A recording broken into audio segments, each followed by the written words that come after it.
Neal Fischer, podcaster, writer, director of film and stage, and now Amazon top 100 celebrity books author of Being Patrick Swayze, which is out now. It's a book. You wrote a book. I You know, did, yeah. how? Tell me about this book about being Patrick Swayze. You are not Patrick Swayze, nor do you claim to be, but you wrote a book trying to capture his essence and put it out in a really fun and entertaining and insightful and rather moving way to the masses. I don't know if this is the first book about Patrick Swayze, but I dare say it may be the definitive one. So tell me how this all came together. Oh, wow. Well, thank you for that compliment. First of all, great to see you. I haven't seen you in a while. I enjoy all of your content, so I'm just happy to be here and to support you and all the great endeavors that you do. So, Thank you. yeah, as far as the book is concerned, yeah, I'm not as graceful as Patrick Swayze, so I can't admit to being like him writing the book. But the book started because I was walking through the aisles of a bookstore, and I love pop culture. I'm a pop culture nerd, movie nerd, and I was just kind of looking at all the different books. There was Keanu Reeves books, many of them. There's Jeff Goldblum books. There's Dwayne the Rock Johnson books, and I was just getting off of watching Roadhouse the night before, one of my favorite Patrick Swayze movie, and I guess one of his most famous. And I said, you know what? There's no books about Patrick Swayze. He's an interesting guy. I knew a little bit about him. And I said, well, why don't I, think of an idea, and maybe one day I'll get a chance to write a book about it. And I kind of started formulating that idea like 2017, 2018. And the only thing that I had in my head was the word, or the two words, feng Swayze, which is what the book was originally titled. It's still in the book, but it's not titled that anymore. And I had that. And over the next, 2 years or so from there, started formulating, what it could be. How could I distill this long career into a bite-sized, digestible piece of media? And I got lucky that someone knew a book agent that might be interested, and the rest is sort of history. I convinced them that I knew what a book proposal was, which I didn't, coming from the film world. And I did what you're supposed to do, fake it till you make it, and learned how to write a proposal, did it, and we're here, it's pretty wild. So it's been about a 4 or 5 year process. Now I'm holding this in my hand. I have a physical copy of the book. I mean, what I love is, first of all, we're going to talk about the graphic design and the illustrations. They're wonderful. But the first thing I noticed when I got this yesterday was, I don't know if this was a decision you were involved in, but it's got kind of a puffy cover. It's a hardcover, but it's kind of puffy, which reminds me of like puffy stickers from the 1980s. And this is sort of right in that wheelhouse of his popularity. How involved were you in the physical creation of the book? And were the illustrations of the sort of the graphic design elements, did you have those in mind when you were putting everything together, or did that come later after you'd sort of written out the text and you're like, okay, now I need to figure out how to visually present this, so I found a collaborator? That's a great question. That's actually the first thing that most people notice with the book when they get it in their hands. That aspect of the book, I had no idea that it was going to look like that or feel like that as far as the texture is concerned. And you're right, I didn't even think about it, but it totally reminds me of those stickers or the sort of the binders that we used to have in school as kids. Wrapper keepers, yeah. Yeah, exactly. And I didn't know it was going to feel like that, but I thought it was such a pleasant surprise. It has such a unique texture and a really colorful, vibrant look to it, which I think, stands out in a bookstore. As far as the design is concerned, initially I had no idea what the publishing world was like. I didn't know that a lot of publishers will hire an artist separately. They'll pick from sort of a stable of artists that they like or they think is good for the work. So when I first pitched it, I did mostly, it was all text. And then I kind of, wrote a little bit about what I thought it could look like. And in the process from directing, when I do a commercial, I have to do like a lookbook or like a pitch doc of how I think my vision should be done, or what I think it should look like, and some visual examples. So I kind of did that. A lot of the ideas that I did in that are actually in the book. So there's the sort of the feng Swayze elements. I guess it was the Vitruvian Man, the Da Vinci thing that I sent, but where the arms are out and the different elements there. So I kind of designed that a little bit, and a bunch of the other pieces of the interior of the book, just little design things here and there, like, oh, it'd be great if this was like a Mad Libs thing, or it'd be great if this illustration looked like that. I picked a lot of the subjects of the illustrations, but they they did a wonderful job. They initially said they had a few artists that they thought would be good for it. One of them was Kyle Hilton, who ended up doing the book. I recognized his artwork from The Hollywood Reporter, Entertainment Weekly. He often did these things in Entertainment Weekly, which I thought were great, which it was almost like Where's Waldo art, but it was just different celebrities or movie characters in one space that he would do often. So recognized his work and thought he was wonderful. And then from that point on, I would just give lists of here are 5 Swayze characters that I want to use for a wardrobe section, and these are the looks that I would love to incorporate from these movies because I think I can write to these. Or here's some other design elements. But then most of that was up to the designer Maggie Edelman, who really did a great job. I never knew it was going to be this colorful, this full of illustrations, this great design work. I was just so flabbergasted really when it happened. They started showing me drawings, and I was like, wow, this is bigger than I thought. I thought it was going to be more of even just like a smaller, bite-sized, almost like book you put in your back pocket. And it's really kind of turned into something, even more colorful and fantastic than I could have imagined. Now, did you you were presented with these designs and illustrations, and you were obviously knocked out by them. Did you have any direct input? Were there anything like, oh, I'd like this jacket to look this different way, or maybe not so much neon in this one section? I don't know. Did you have any interaction with the illustrator or the graphic designer, or was it just like you kind of signed off and they had kind of free reign? It was a little bit of both. Some of the things that were in areas that I'm not, too much of an expert on, I would just, kind of defer to them as far as like textures or the way things were laid out. But certain things like a lot of the chapter headings, when you learn about the different elements, there's like different colors and textures. So we talked about, maybe this a little sandy here because it's kind of like a beach theme. With the specific drawings or illustrations, I did want to make sure that they were as accurate as possible to the movies because, one of the things I love about his character, Truman Gates, in Next of Kin is he wears such a random outfit for a Chicago cop. He's got the, the Appalachian cowboy hat, and he's got a tie and like a pinstripe shirt with the suspenders and a leather jacket. It's a very weird ensemble. So I said, make sure it is the pinstripes. He's got the suspenders. It's got to look that way. Same thing with some of the other things because, for Dirty Dancing, the shoes were black shoes, but I said, he's wearing dance shoes. So just make sure, give it a little bit of a heel here. Things like that, making sure that they were as close to the movie as possible, whether it was a prop that was in the beginning filmography guide or something else, just because, for me personally, like I'm a huge fan of a lot of different movies and stuff. I would never fault anyone if, one of my favorite pieces of memorabilia in a movie is Kurt Russell's t-shirt or tank top in Big Trouble in Little China. So like if someone showed it to me and it wasn't exactly right and had the right idea, I'd be like, okay, well, I know what it is. I appreciate it. But for this, I was like, if I'm putting this out to fans of Swayze, I want to be as accurate as possible for that because I put a lot of Easter eggs in there for his very obscure movies or unknown movies that not a lot of people have seen because I was hoping that one person who loves, Skate Town USA, his first movie from like 1979, would be like, oh, he mentioned it. I'm glad he did. Here's a little joke. I got this joke from the movie. And that would make me happy. Now, when I heard about the book, I thought, okay, that's kind of cute. It's almost like a gag book. There's like jokes and, there's a dot to dot. There's, drinking games and fashion advice and all this other stuff.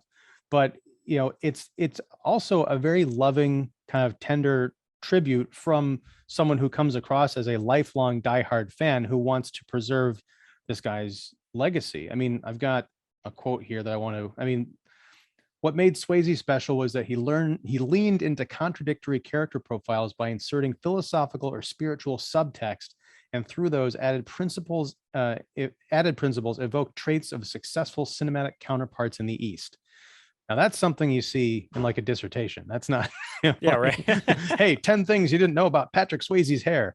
Now, so how did you strike that balance between, laugh out loud, admittedly, like here's the perfect drink and snack mix for your favorite Patrick Swayze movie to an analysis of what made him such a unique performer, artist, humanitarian, conservationist, and all the rest?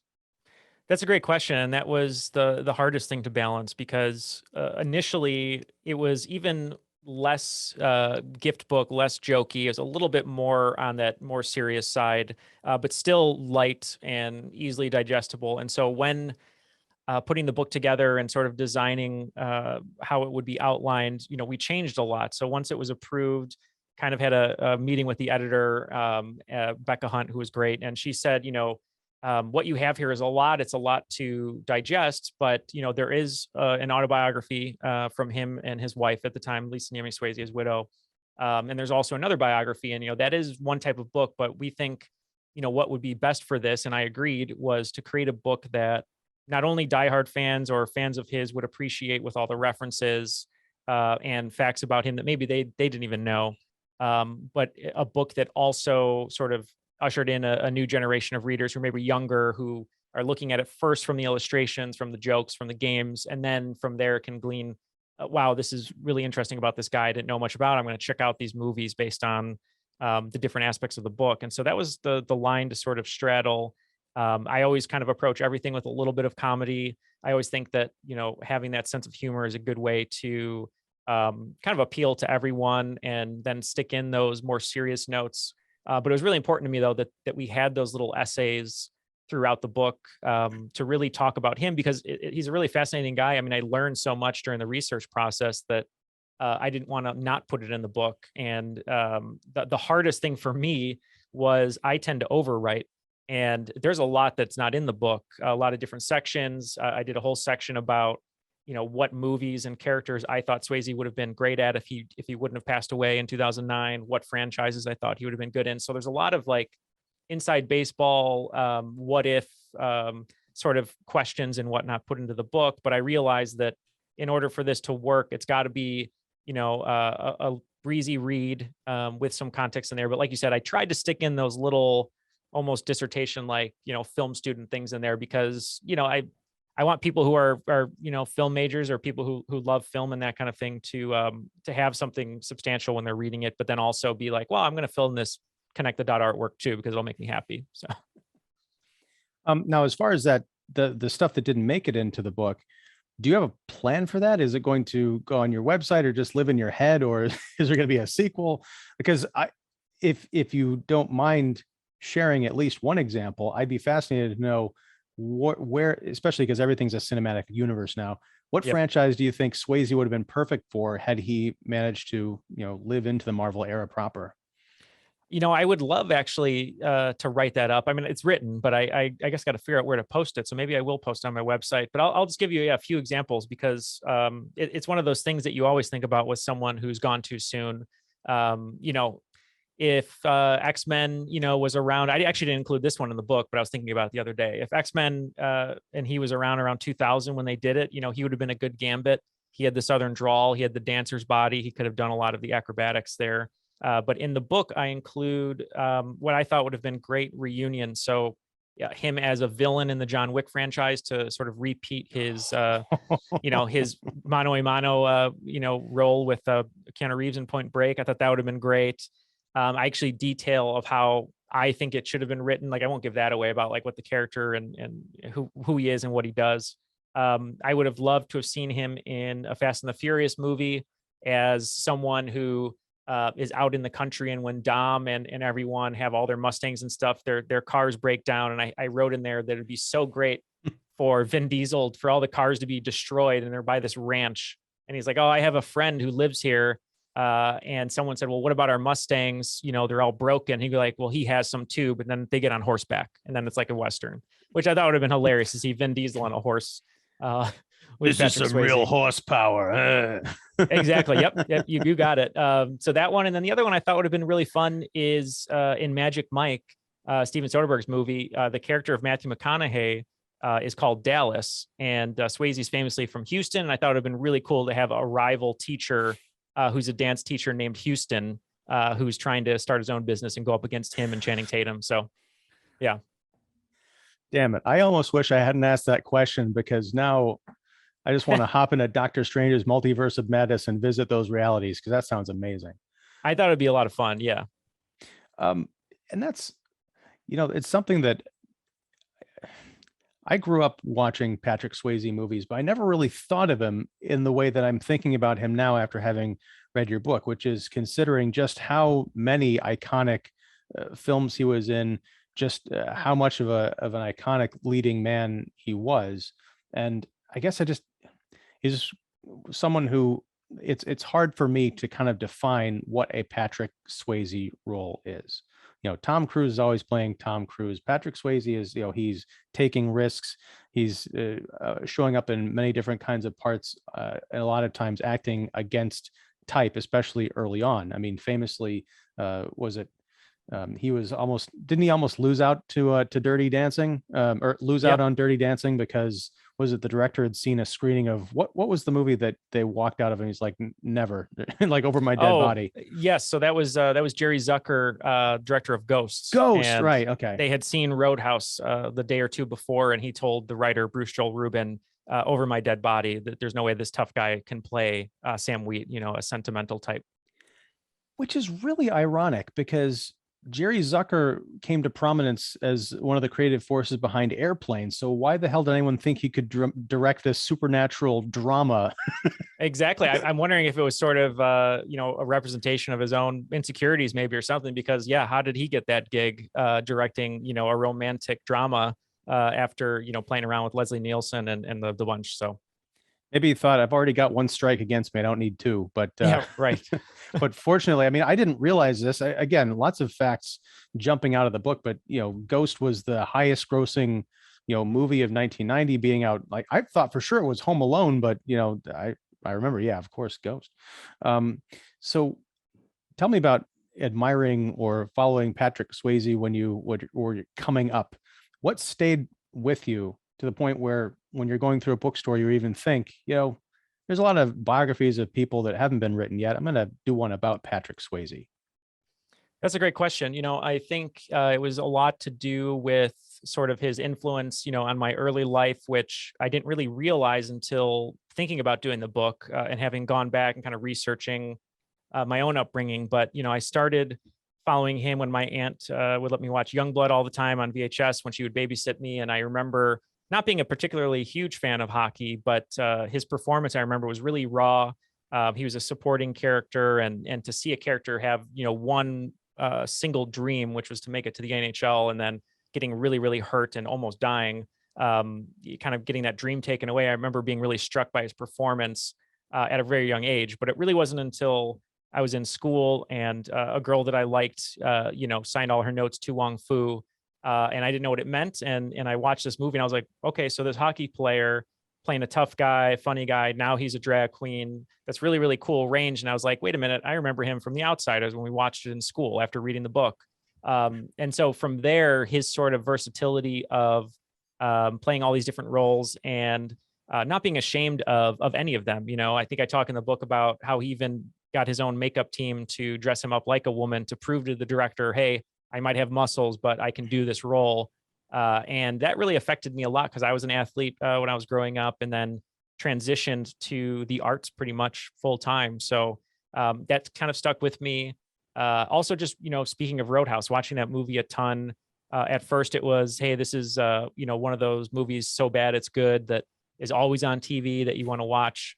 And then as time progressed, I kept watching it more, and I was like, man, I really like this movie. The cinematography is great, famous cinematographer Dean Cundy. It's so unapologetically big and loud, and taking its cue from westerns. And then when he actually passed away, we had watched the movie so many times that we got an old projector and screen, and I had a bunch of friends over in the backyard watching it to sort of commemorate his career when he passed away in September of that year in 2009. And I remember specifically that was when I first started dating my now partner, Colleen. And I remember texting her while we were watching it, oh, I wish you would have seen this. You never seen this movie. I wish you would have watched it. And now those two things are always kind of melded in my brain, that if I wasn't watching that movie on the projector at that time, and I had just met Colleen a week earlier, might not have been with her to this day. So it's just kind of a fun parallel there that they connected that way. Wow. Now, as someone who has watched Roadhouse countless times, and I'm sure a lot of other Swayze movies, did you, when you're putting the book the book together, which took, a number of years, as we kind of discussed, did you go back and watch all the movies in order? Did you watch them a bunch of times? Did you just have this kind of baked into your memory, like, oh, I remember all of this stuff from, from The Outsiders or Red Dawn? And also, if you did revisit these, with the idea that you were writing a book and kind of putting on your serious writer's hat, if you actually did that, was there anything that changed in your perception of these movies that you've grown up with? That's a really good question. Yeah, so I had pretty much all of the movies that I could find sort of readily available. I had them on a server, and I'd be able to look at them if I needed to during a section, because there were things that I knew in the back of my head, like you said, just different facts and whatnot. But one of the hard parts about writing the book was I'm a co-host of a trivia podcast called Triviality. And that's been about 5 years going now. It's our 5th year anniversary this year. And doing the podcast, I've learned that you can say things about, certain facts or certain things, but on a trivia podcast, you're going to get called out on it like right away and get emails and stuff. And so when I was writing the book, I had that in the back of my head. I said, do I remember this correctly? Did he say this to someone? Was it this exact line, or is it just sort of what is, changed over time in my head? So I started, regardless of thinking if I knew something, I would triple check everything, because I just was so scared about getting something wrong. So that was a big part of it, as far as putting the writer's hat on. And then watching his movies, a lot of them I hadn't seen for a really long time, since I was younger. Some I had never seen ever. Like there's a very little known movie of his that didn't do well at all, called Tiger Warsaw, which he filmed around Pennsylvania, Sharon County, Pennsylvania. And it was his way of trying to do something heavily dark and dramatic after Dirty Dancing. And it did not go over well at the box office. I heard the shoot, wasn't a particularly successful one. And I watched the movie, and you can tell that there were problems. But then at that point, I was like, I really commend the guy, because he could have done any number of movies he wanted after Dirty Dancing. And that was something he sort of always said, and a mantra that he lived by, which was, if someone's going to define me as one thing, I'm going to do something completely different.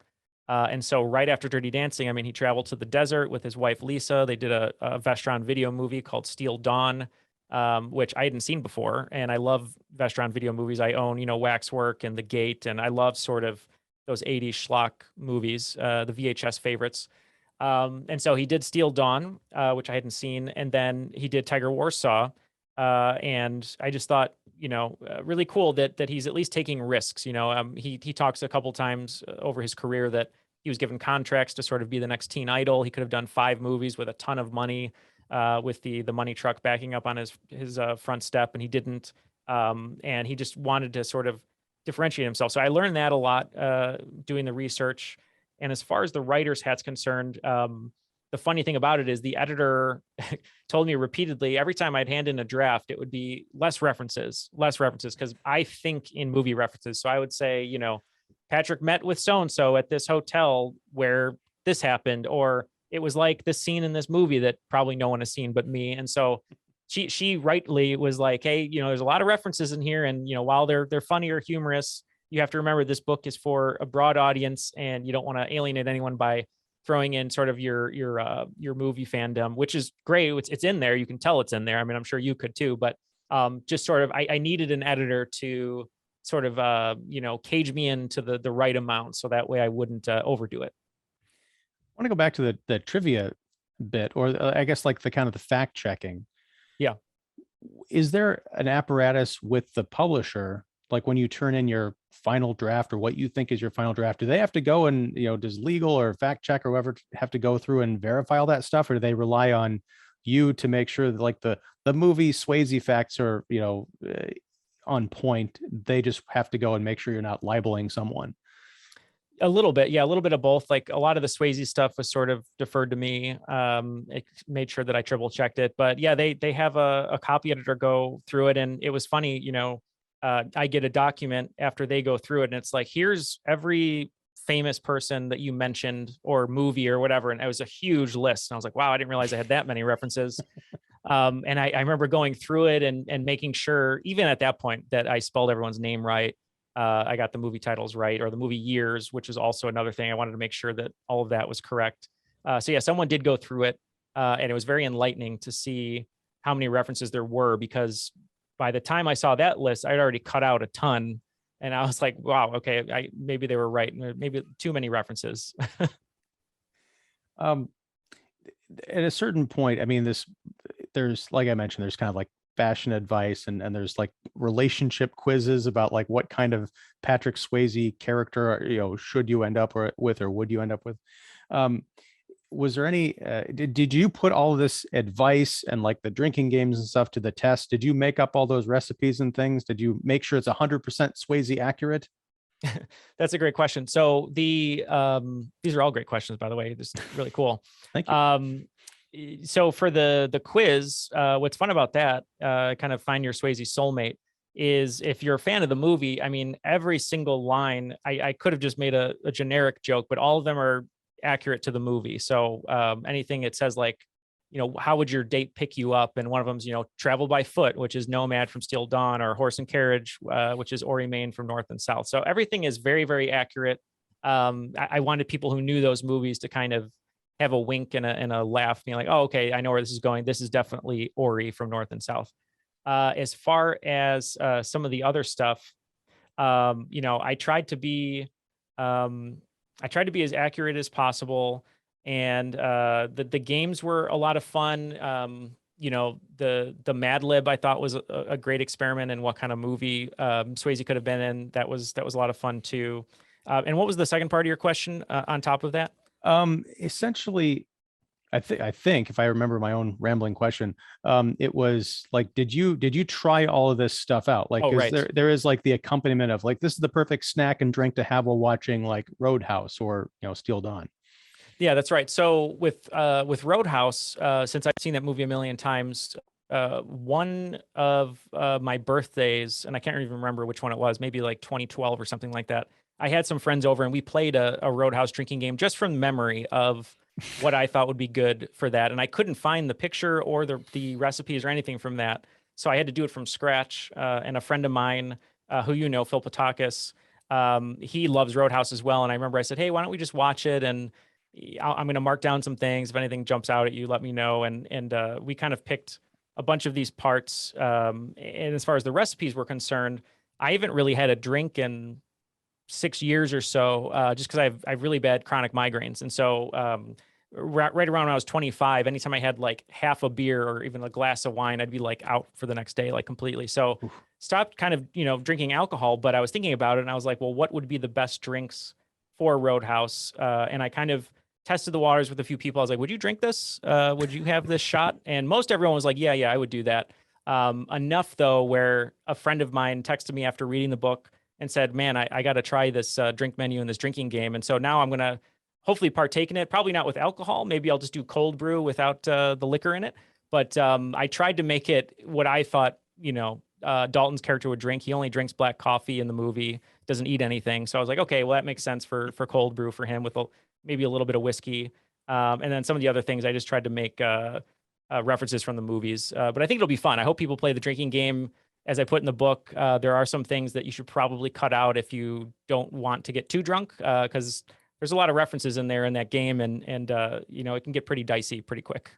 There are sections in that drinking game that are, I think it says like it's in bold type if you're supposed to skip this part, or maybe it's not the bold that you're, whatever. Yep. But you do include the please drink responsibly label at the bottom, which is good because there's so much. I mean, I didn't even realize how much there is drinkable in Roadhouse until I looked at that. I'm like, yeah, you'd be passed out within the first 20 minutes if you did all of these. Yeah. And it's definitely a sippable game. And thankfully, the editor and the publisher were like, make sure you talk about drinking responsibly because we don't want people going out there getting plastered. Because at that point, then everyone's just going to become the customers that Dalton kicks out from the Double Deuce because they're too rowdy. I wonder if there was anybody that had ever dreamed about running into Patrick Swayze and being a jerk just so they could like be on the receiving end of a good like throat rip or even like a roundhouse. Because he has just, or had, I guess still has, because he lives on through the movies, just this presence where you're like, you don't want to go up against the guy, but if you have to go up against anybody, you feel like you're going to get your ass kicked, but by the sweetest, most badass dude possible. That's a great point. And that did happen. Actually, I didn't include in the book, but there are several times he said throughout his career where, he'll be at a bar in a small town when he's filming or something, and someone always wants to step up to him and, try to start a fight. Because once you're an action star, everyone just assumes that it's not choreography or not or film tricks or anything like that. And they want to start something. I think he even mentions it.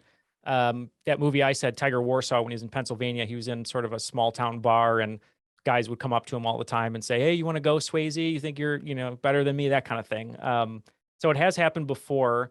And I just find that fascinating because having that happen to him, I can't imagine some of the other action stars of the era and what they must have dealt with. Maybe they just never talk about it. But like you said, he had such a presence about him. And one of my favorite things that I learned about him during the process of the book, which I just find so fascinating. It is a product of its time. If you remember, there was a story when he was a kid, when he would get bullied, for having his violin and his ballet shoes walking to school. And then he got jumped by 5 kids. I think he was about 12. And his dad found out and, enrolled him in martial arts, taught him how to box. And then later on, 6 months later or whatever, he went to the gym teacher and said, I want my son to face those boys one-on-one to have it be a fair fight. And he did, and he dispatched them all. But just thinking about how school is now, that would never happen. There's no way a gym teacher would be like, let's go to the weight shack and you're going to fight one-on-one with this kid who beat you up 6 months earlier. I remember that anecdote from the book, and I visualized it perfectly, like just these adults there and like, no, you kids aren't leaving. You're gonna Yeah, right. Yeah, you're gonna deal with this one way or the other. They lock the door and they're like, all right, we're either going to get this over with or we're going to sit here all day in this sweaty gym or whatever. Yeah. It's like the prelude to a Saw film or something. It But is. no, I heard so much great stuff about Patrick Swayze.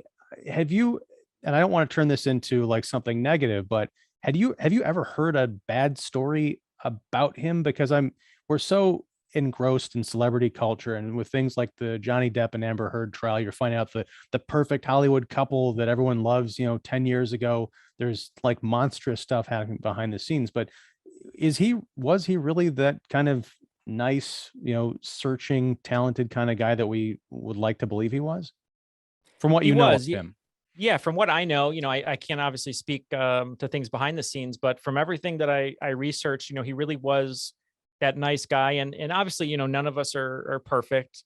I will say, the one thing that I learned that he battled, which a lot of people battle with, is alcohol. His family had sort of a history of alcoholism, and he even says himself that when he was younger and sort of throughout the beginning of his career, he would struggle a little bit with alcohol because that was sort of his way of coping with very emotional things or things that he couldn't handle on his own. And so, once he got pretty famous, he had a bunch of injuries and cheated death many times, and he really sort of got into alcohol more than he did before when a family member died. And so, especially when his dad died. His dad died actually the same age he died when he passed away. Wow. He was very, very close with his dad. His dad was sort of his rock, and his mom, obviously he loved very close to her, but she was sort of a demanding choreographer, which is just her nature. She made him a very driven individual. But when his dad died, that was really hard for him. And so that's kind of when he went to the bottle, so to speak. But he had never really drunk before that because he was training so much and dancing so much that he was sort of a pinnacle of health. But there was one story I saw, which I didn't include. It's nothing bad by any means, but it was when he was dealing with the alcohol. It was on the movie Fatherhood. He said in his own book, he said that was the only time in my entire life that I was anything but the standard of professionalism. I would stay up really late. I would be a little bit late to set because I'd oversleep or I'd be hungover. I'd fall asleep in the middle of a take, and he felt terrible about that because as someone as driven and ambitious and someone who wants to succeed and do as much as possible, I think that really hurt him to be that way because he never wanted to be the problem. He always wanted to be the solution, so to speak. So that was really the only thing I found. And, he had a great relationship with his wife. And, that's really all I could find. Every co-star that ever worked with him said he was wonderful. I've met and worked with crew members who have worked with him. I've read other articles about people who've worked with him and said how professional he was. And so he really was kind of the real deal, minus, a few small demons that a lot of us have that maybe don't come to the light if we weren't celebrities. Well, I mean, that's really nice to know. Because you just, yeah, it's really hard nowadays. And I'm I almost wonder not only what movies would he have been in, but how would he have dealt with modern Hollywood and celebrity culture. He almost seems like Frozen and Amber, the perfect icon for his time, you know. Yeah. Yeah. And I was actually on that note, the ranch that he and Lisa, his wife, created is called Rancho Bizarro. They created that outside of Los Angeles because of that, that he wanted to be out of the spotlight. You know, he wasn't someone who, you know, loved people chasing him. I mean, on Roadhouse specifically, it was almost like Beatlemania, they said. I mean, women and fans would line up outside of the film shoot and grab him, pull his shirt, try to get pictures, and like, that was really hard for him because he was a guy who wanted to put his nose down and just get to work because he came from Texas. He's really a cowboy. I mean, his dad was a cowboy. And like you said, I think he would have been completely content living in the country, not talking to anyone, with his horses, doing a movie, coming back and just being completely out of the limelight. But like so many of us, there are those things that we're all required to do for the job, and he did them. But like you said, I think he would have been totally fine, sort of living out in his own in the wilderness. And he, like you said, he's a product of his time. He really sort of encapsulates the 80s, and it would have been interesting to see him with social media, you know, the prevalence of just different things coming to light. I'm sure there would have been paparazzi outside of his ranch taking photos, which there were a little bit when he was battling pancreatic cancer, but something to think about for sure, because it is a completely different Hollywood, it seems, than it was in the old days. And maybe that's because we don't see as much that happened behind the scenes, but either way, definitely different. Yeah. Well, I do want to transition to talk briefly about specifically one of his biggest movies, Dirty Dancing, which turns unbelievably 35 years old this year. It's crazy. Now, this is a film that I watched it with my wife the other night because she, you know, has watched this movie a lot. I don't think I'd ever sat through it from start to finish without falling asleep. And that's not like a knock on it or anything. It's just, you know, I watch it at different times, and, Oh, of course. Yeah. you know, it's not like a genre film where I'm like on the edge of my seat, you know, and Yeah. rattled for 2 hours. It's Dirty Dancing. Yeah. I sat and I watched it as a film after having read your book, and my appreciation for Patrick Swayze was magnified by a lot of the information I found out, the kind of the behind the scenes stuff, a lot more respect to this. You know, it's essentially this romantic kind of drama about Jennifer Grey's character going off to the Catskills or the Hamptons or someplace for the summer with 3 weeks with her kind of affluent family. And she, you know, meets the dangerous guy, Johnny, and he's a dance instructor. And she helps him out by filling in for, you know, his regular partner who is indisposed for a big, you know, presentation to the wealthy clientele. And they develop a relationship and problems ensue. Tell me, you know, what was your kind of like first exposure to Dirty Dancing? Did you find it kind of weird that it was, you know, did you find anything strange about Patrick Swayze being in this movie? Because it's kind of a tough guy role, but it's also, this is the most vulnerable I remember seeing him at this point in his career, as far as when I was coming up watching his movies. Yeah, I mean, it is a really great role for him. It's sort of, you know, is entirely the word that I use to describe him. One of the elements, which is tender strength. I mean, that's really the perfect role for that. Showing both sides of him, the tough and the tender. When I first saw it, you know, I can't even remember the first time that I saw it. It had to have been on VHS probably, or like on cable. And I think the first thing that you recognize is the music. I mean, the soundtrack is so good. It's got that mix of classic, you know, Motown hits, 60s hits, but then it weaved in the modern songs, like Hungry Eyes or She's Like the Wind, which is sort of weird when you think about it now. If a movie came out that way and it was a period piece, but also included modern music, I think people would call it nuts. But it worked for some reason, you know. I thought that was really interesting about it. And as far as the movie's concerned with his character, I remember at a very young age, though, you know, knowing, you know, this is Baby's movie. It's written, you know, from the viewpoint of Baby, because the writer, Eleanor Bergstein, is basically her life, this movie. And I think, you know, what's great about it is it's really sort of a product of a young woman's sort of exploration into, you know, womanhood, into adulthood. And then she meets this captivating character. And it could have gone a lot of different ways. I think about it now.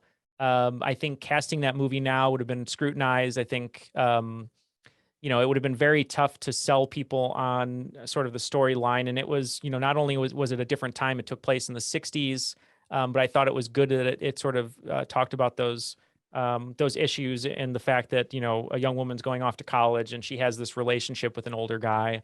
So I think now it would have been a different movie, but to have a movie with such a small budget, memorable music, sort of very passionate dancing and choreography, it was really, really unique. And one of the things that I took away from it, that I found interesting through the research was just the fact that it spoke openly about abortion. I think a movie written by a woman talking about things like abortion that weren't really readily talked about in the movies, or we sort of skirted around, and doing it from a place of, this is why we need, safe access to women's health care, female reproductive care. And I thought it was so great that it did that.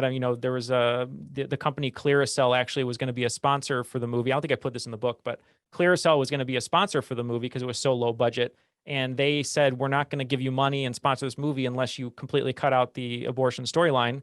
And they said, nope, we're not doing it. And Eleanor Bergstein said, there's no way that this is coming out of the movie. And then they dropped them and they did their own marketing. So it definitely ruffled some feathers. And I thought it was really cool the way that they set the movie in the 1960s during a period when abortion had not yet been legal, just to show what women had gone through to get to the point of Roe v. Wade. And, not to get too heavy on it, but I just thought that was a really great, it's a blockbuster, romantic drama that has dancing in it, but yet is talking about these issues and class too. Just differences in class, which is another thing. And I thought it really threaded all of those plot lines well for an 80s movie that, I think most people just remember for sort of the pomp and circumstance and don't really remember those aspects of it. But I think it's something to always bring up. Yeah, it's not something that I had really picked up on until watching it this week. But first of all, when Clearasil demanded that, it's an acne, acne cover-up company or whatever, when they demanded the abortion storyline be taken out, was this after the film had been shot, or was this at the script stage? Someone was pitching it to them? Because you can't take that out of the movie and have it make sense, because the reason that his partner is indisposed, as I mentioned, is because she was pregnant, and that whole it's sort of central to it's the undercurrent of the film, which underscores class, as you mentioned. But I'm wondering, do you know what point of development Clearasil made those demands? I don't know that for sure, and I'd love to actually do some more research on that. But my guess would be probably after it was shot, so that they could see a cut of the movie to know exactly what they were advertising for in the post-production phase. And like you said, it would be very hard to cut that out unless they wanted to somehow, I don't even know how they would do it, say that maybe she had a stomach virus or something, but it wouldn't work. So you'd be cutting out, some of the greatest scenes in the movie are between Baby and her dad, played by Jerry Orbach. And another thing that it did too, that I thought was great at the time, is she tells her dad what the situation is. And there's so many writers who could have taken a monologue there saying, this is why it's bad. This is why you shouldn't do this. But he said, okay, where's the patient? I'm going to go help them. And he wasn't judgmental about it. He was just, he's a healthcare provider. He's going to do his job. And it's not up to him to make those comments to her, which I thought was really cool too. And that's another little sort of underseen thing that I think isn't appreciated enough. Well, it's also, Jerry Orbach was great in that role, but I think that was a very interesting choice in terms of the writing and also his performance, because you can tell when he was coming out of there that he did not like it. Was half because he had been deceived and kind of roped into the situations. Like, what is he going to say? No. Right. But also you can tell that he did not want to do what he didn't agree with what he was doing.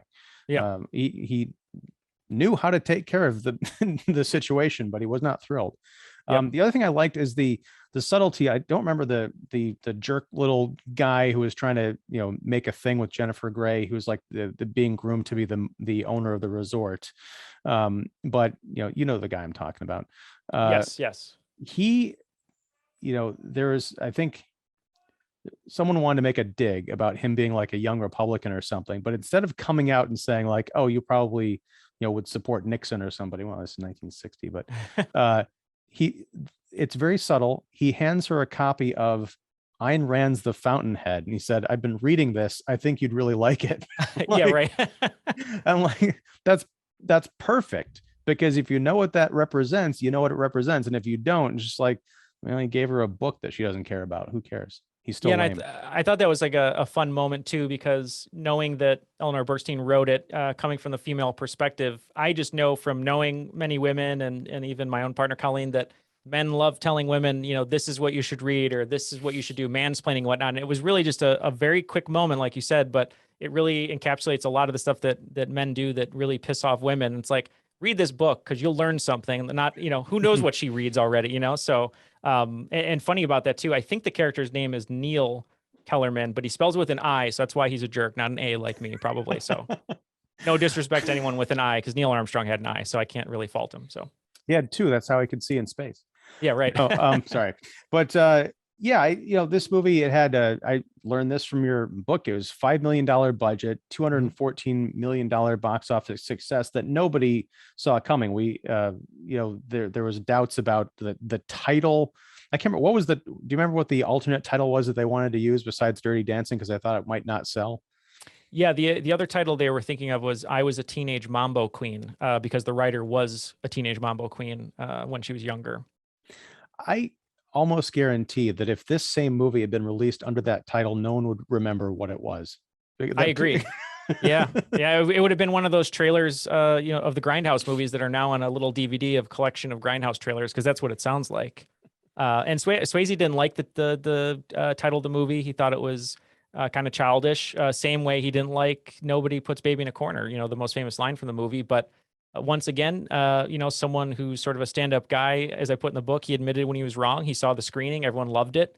And that was sort of him in a nutshell. He had a lot of ideas. He always wanted to make everything as good as it could be, but he was right there to admit when he was wrong. And he knew whatever was going to serve the story and the movie was going to be the right choice. And you talked about a bit about the physical injuries Mhm. that he had sustained, and the kind of the stamina it took to just shoot that film. Like during the log scene, where he's balancing. I think you said he had to drain his knee like Yeah. immediately after that because of scar tissue. And they filmed the lake scene with the famous, the prototype of the lift that was in October instead of summer. So the reason there was no close-ups was because their lips were blue. These kinds of tidbits, they do help not only inform, the story behind what you're watching, but also make you think about film itself. Like, Right. why am I seeing this at this removed angle? A traditional movie, there'd be close-ups of them like looking into each other's eyes before she goes to make the jump. Like, no, they just want to make it look the best, and they kind of look terrible Yeah. close up. No, it's a great thing to say because having gone through film school, being a filmmaker myself, I always approached film school, in one of two ways, which was I loved film analysis. I mean, you write great critiques of movies, and you know that you can analyze a film many different ways and sort of try and figure out what the interpretation or what the filmmakers were trying to do, the intentions. But as a filmmaker, then I also watch movies of the way of, I wonder how they shot that. Did they have, it looks like they might have had an issue with the weather. Did they do this shot because, in the background, there were too many fans or something? So it's an interesting way to watch a movie, like you said. And it's funny, my partner Colleen, when we're watching movies all the time, she'll say, when you watch a movie, are you watching it for the shots and wondering how they did the shots? Or are you actually into the story? And it's always like a little bit of both, because sometimes you get sucked into a movie and you forget you're watching a movie. Other times it might be kind of droning along and you're thinking of other things. But I loved including those facts because once you find out the behind the scenes of how different movies filmed, especially beloved ones like this one, I think it just gives you a new appreciation. Like you said, he was on that log. He was sort of bone on bone, no cartilage. He was in a lot of pain. The big jump that he does at the end, he only had a few of those in him because his knee was killing him. My other favorite fact too is he sort of dumbed down his dancing in that movie because he said Johnny Castle wasn't an accomplished dancer like he was, so he dumbed down the choreography except for a few moves here and there. And that wasn't something that I had really thought about until reading the way that you had put it in the book. Because to me, Johnny Castle is sort of this dance master. And he was in the context of that Right. resort, but he wasn't classically trained the way Patrick Swayze was. So the idea of having to and I guess that would have to be a challenge. Like, you need to forget those 20 years of lessons Right. and experience and pretend that you're only 75% as good. Exactly. It's like being a singer. I've sang for a long time, and if I'm doing a thing that's supposed to be a joke and you're supposed to sing bad, it's really hard to like sing bad because you're trained over and over again. Like, you got to hit this note. And I always feel that with like professional singers, like really good singers, if they go on SNL or something and they have to sing poorly, that's got to be terrifying because, you don't want that to happen on stage during a big performance, and you got to get that muscle memory out of your head so it doesn't happen again. It's got to be like trying to do a pop math question in the middle of a solo or something like that. Exactly. Yeah. Right. I want to kind of close out with a reference to another movie I watched this week, a film that I'd never seen before, but I'd seen as a stage play many years ago. And that was, why am I blanking on it right now? Singing in the Rain. Sorry. Yeah. I keep wanting to say The Sound of Music, but that's not true. Singing in the Rain. Gene Kelly. I had a conversation about this the other day, and Gene Kelly and I think Patrick Swayze brought grace and toughness to the idea of dance. Mhm. Like, it's traditionally thought of like dancing is not masculine, but I defy anybody to watch those two performers do what they do. Gene Kelly with his crazy acrobatics, and Patrick Swayze with the grace, and also just like the last scene of Dirty Dancing, the big dance scene where he's jumping off the stage and even like lifting up Jennifer Grey and holding her tight in that moment of intensity but vulnerability. I swear you see his lip kind of quiver because he kind of can't take the passion that he feels for her. Yep. That's tough. I mean, that's not tough as in hard to accomplish, but I mean, that's a real kind of a spiritual toughness and resilience that I think encapsulates all of that sort of zen that he would go on to imbue later roles with. Certainly there were seeds of that in Johnny Castle. I think so, yeah, and I think that's a great parallel with Gene Kelly. I mean, he was someone who, was physically tough and put together, strong, had a strong center, strong body to him, and then was doing these graceful dance moves, was singing, performing at a high level. And there's not too many people that have really done that over history. And I sort of, like you said, I defy like anyone to discount the strength of dancers. They're some of the strongest people in the world. Like, when it comes to strength, I mean, it's them maybe in sort of Olympic gymnasts, sort of full body strength, that they can use every muscle to their advantage. And I don't think they get enough credit for that. I think you think of ballerina, you think delicate, petite, something like that. But I mean, the female and male ballet dancers are just some of the strongest people in the world, and they need every muscle in their body to work in symphony in order to achieve their choreography. But since Gene Kelly, I mean, there's not too many people who sort of have those qualities. I think, maybe coming up, maybe a little bit of Channing Tatum, but I think Hugh Jackman is probably the closest thing. You have Wolverine on Broadway right now, dancing away a storm. And he's one of those guys who he's not ashamed to dance, to play a gay character, to play a tough guy, to play, a superhero. And I think if we had more people like him and Swayze and Gene Kelly, not to get too deep, but I just think it would just, send a better message to the world at large that, hey, you can be whatever you want to be. You shouldn't be ashamed if you do two different types of things, tough or tender or whatever. And they really sort of set the standard of sort of multifaceted performers. And I think that's kind of what we're missing now. But I think his movies, like you said, live on, and hopefully the book will tell people like, hey, this was this type of person. It's okay to be that because you can be unique in your own right, and that's okay. Well said. I think a hell of a note to close on. So thank you, Neal. We met, I think it was like 9 years ago when you directed Once Upon a Rom-Com, the Bill Pullman story, written by Brian Work. And that was when I first met, Jeremy Eden, and that spun off into its own podcasting adventures. So you never know where life is going to take you. But I'm extremely proud to know you and to have experienced your work and to watch you grow as an artist. And congratulations on this book. Everybody should go pick it up, read it, learn from it. It's heartfelt, it's hilarious, it's just about perfect. And I got to know, do you have any other like celebrity bio homages in you? Are you working on something new? I pitched a few different books that didn't get too much interest just because there were some others that were like it.